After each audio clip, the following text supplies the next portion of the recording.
iya nga secretary, how are you? So ingon sa secretary, posible maingon ang presidente sa Amerika, I'm okay. And you?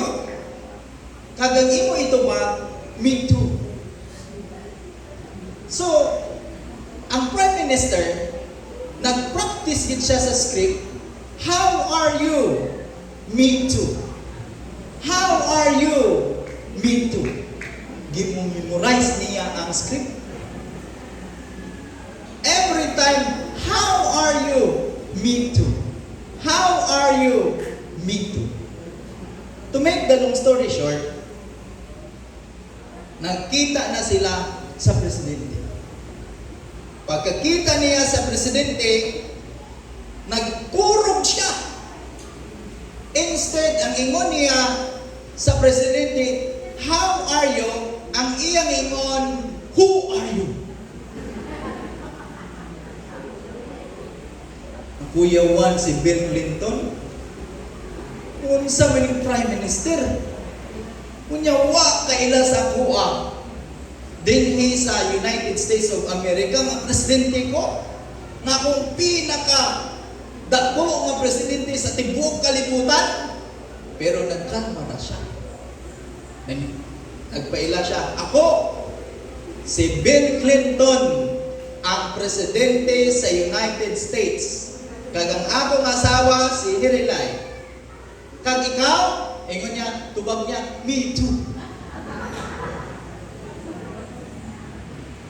Wa na noon mga kaigsunan, na asawa na noon niya ang asawa sa presidente sa United States. And the question is, who we are. Kinsa gyud kita mga kaigsunan. O paano nato mahibal-an ang ato nga Ginoong Hesus Kristo. Sa teksto nga gibasa kagina ni Elder Jeter, naay mga anak ni Sebe nga nagamit sa word nga Jesus. Nangwali sila. Grabe nila nga pangwali mga kaigsunan. Grabe nila nga pagsulti. Based sa Biblia, katong ilang higwali nga in the name of Jesus na himo. Pero during the time, nag-adto sila sa uban mga kaigsunan o nakasugata sila sa evil spirit. Ingon sa anak ni Sibe, in the name of Jesus, panghawa kamo diha. Ingon sa ulis sa demon na, kakilala ko kay Jesus. Kakilala ko kay Pablo. Kinsa ka? Ang dakong pangutan ng mga kaigsunan, it is not enough to know about Jesus. You must be known by Him. Though the demons knows you, or ang dakong paging pangutana, does Jesus know you? Karong kabuntagon, tun-an nato ang importante sa pagkahibalo sa relationship diha sa Ginoo. Number 1. Ang number 1 is knowledge without the relationship is powerless. Nakita nato nga ang anak ni Sebe na ay knowledge sa ngalan ni Jesus. But personally, wala sila relationship. Ingon ni Mrs. White sa Desire of Ages, page 347, it is not enough to believe about Christ. We must believe in Him. mga kaigsunan, na ko'y kanang nasugatan, mga murag dugan na siguro. Kaila sa kuha, pero personally, di ko kailan niya. Ingon niya, bisita mo po sa inubaan, kay ang una namin fraternity, ingon niya, Master! Master! Niya, adugay naman ko, wala man. Master! Siguro ang tawag, Master, ilingoy ko. Ulapitan niya ko, uy! Ikaw di na. Huwag kakailan na. Huwag kakailan na ko. Huwag ko kaila, kay dugay na ko. Dugay na gid ko nga, wala lagi nag-join in ani. Mo ba? That means, mga kaigsunan, kung kita nga mga tao, walay relationship ni Jesus, walay kita relationship or konektado diha sa iya nga presensya, it the same nga makadungog kita nga di kita tagdon sa ato mga higala. Because di kaila sa atua, kag di kaila si Jesus sa atua. Number 2, true knowledge of Jesus comes from personal experience. Paul was recognized because he had an authentic walk with Christ. Si Pablo na ilahan sa yawa mga kaigsunan o kung sa demon because si Pablo na authentic nga panglakaton diha kay Jesus. Si Mrs. White nagingon sa Step to Christ, page 69, only by knowing Christ personally can we gain true wisdom and strength. Kung kita na authentic nga relationship ni Jesus, biskan ang demon makaila sa tuwa. This person na ay personal relationship ni Jesus.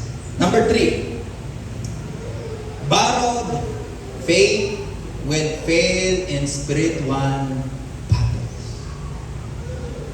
Kung imo malantaw sa teksto kag sa istorya mga kaigsunan, the sons of Siva borrowed Paul's faith, but it failed when tested. Diba? Nawali itong mga sons of Siva. Ingon sa mga sons of Siva, palayo ang demon sa ngalan ni Jesus nga giwali ni Pablo. Igara, gibaro mga kaigsunan. Pero when it comes nga di mo na nasugatan nila mga kaigsunan personally, then na-fail sila mga kaigsunan. Ingon ni Mrs. White, sa My Life Today, page 248, the religion of Christ means more than the forgiveness of sin. It means taking away our sin and filling the vacuum with graces of the Holy Spirit. Mga kaigsunan, ang grasya sa Ginoo kung magasuyop sa tuang mga sala, kag ang grasya sa Ginoo kag ang iyang righteousness mao magpaila sa yawa nga niluwas na kita diha sa Ginoo. Amen. Number 4, demon recognize those who walk with Jesus. Ingon sa yawa, base sa teksto, the Spirit said, Jesus I know, and Paul I know. Kaging iyang pangutana, who are you? Si Mrs. White nag-comment, mao kini, The Discerner of Ages, page 131, Satan trembles and flees before the wicked soul who find refuge in that mighty name. Sabi no. Unang ka-powerful mga kaigsunan nga usa ka taho nga naay spiritual authority nga naggikan diha sa langit mga kaigsunan. Kag kining spiritual authority mga kaigsunan, iya ra gyud gikuha pinaagi sa pag-surrender diha kay Jesus. Biskan nga ang yawa mo lantaw sa iya, but magpalayo sa iya mga kaigsunan, bisan unsya sa masasala, but iya gisurrender ang tanan kay Jesus, he will become a powerful person. Number 5, true knowledge of God requires obedience. True knowledge of God requires obedience. Base sa teksto, the sons of Siba wanted the benefit of Jesus' name without surrender. Ang ilang ginalagas mga kaigsunan is kanang mga impact sa pagpangwali sa katong mga sons of Siba. But when it comes sa lisod na, nahimo sila nga failure, but because walay sila surrender sa tubangan sa Ginoo. Ingon ni Mrs. White, The Ministry of Healing, page 409. To know God is to love Him, and to love Him is to what? Obey. Kung kita yun nagigugma sa Ginoo, kita musunod sa iyo. Number 6, para di na kita magdugay. Pretending to know Jesus brings dangerous results. Ano man? The impostors were humiliated, wounded, and exposed. False religion collapses under pressure. Kag si Mrs. White nagingon sa Faith in Works, page 16, a profession of religion without corresponding faith in works is a delusion. Mga kaigsunan, dapat kung kita mutuo, makita ang pagtuo sa tua nga nagabunga sa maayong binuhatan. Amen? Number 7, knowing Jesus means living like Him. Paul's life testifying to his relationship with Christ.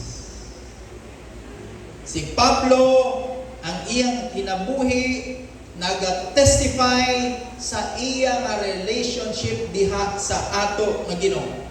Ngayon ni Mrs. White, Education, page 137, a knowledge of God result in a life of holiness.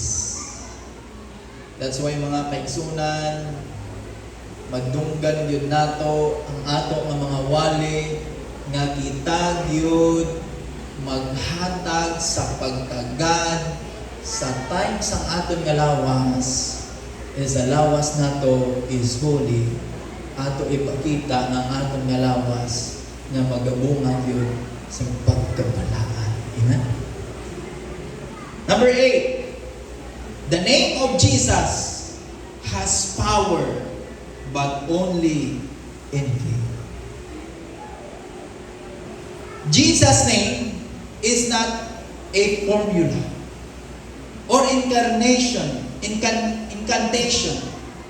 It's a relationship. Posible nga kita mawali sa ngalan ni Jesus. Sa ngalan ni Jesus. But suddenly, sometimes, kaingon kita magwali sa ngalan ni Jesus, but wala kita relationship sa Ginoo. Nga naman way power? It because walay kita relationship sa Ginoo. Ingon Mrs. White sa libro sa prayer, page 12. In the name of Jesus, we may approach the throne of grace with confidence. Kung kita mawali mga kaigsunan, nga na kita relationship ni Jesus, then we will preach His grace. Nga naay confident sa matag usa sa ato nga kauli. Number 9. Knowing God transforms our identity. Knowing God transforms our identity. Paul had a past as Saul. But knowing Jesus changed everything. Amen? Imagine, no? Si Pablo, nang siya'y mga binuhatan, dili maayo. Ang iyang ngalan sa muna si Saul. But gi-change siya mga kaigsunan sa natay nga ginamit niya si Jesus. Everything na change sa iya sa time na iya na-encounter personal si Jesus. Hingon sa Desire of Ages. Desire of Ages, page 668.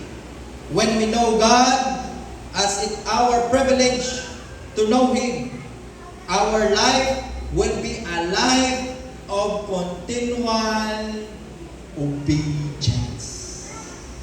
Number 10, lastly.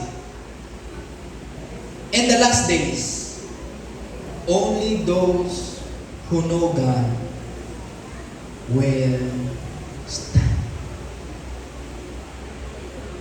The sons of Sibi symbolize a false form of godliness without power. Ang anak ni Sibi is a form nga murag balaan ang ilang nga presensya pero walay gahom. Ingon ni Mrs. White, Education, page 57. The greatest want of the world is the one of men who do not fear to call sin by its right name, and on their inmost soul are true and honest men who do not merely profess to know God. Basi ingon kita sa pila kadlaw sa Ginoo, I never knew you. Mga kaigsunan, usa ka dako nga pagdaghan nga kinahanglan gyud kita mailhan sa ato nga Ginoo Hesukristo. Isa ka dako nga importante nga dapat naay kitay dako nga relasyon diha sa iyo. Choose to know Jesus personally. Walk with Him daily.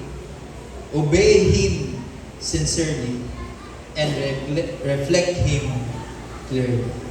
Samtang kita nagapanglakaton sa ato nga Christian journey, let us take time nga mag-spend kita sa Ginoo. Take time nga murag istorya na atong nga mga higala, ang atong nga mga kaigsunan, ang atong nga mga relatives, ang atong nga mama kag papa, ang atong nga mga igsuon nga naila kita sa ila. At the same time, same thing nga kita mo take time sa pag-ila sa Ginoo personally nga naay kitay gahom sa pagtapon sa mga yawa.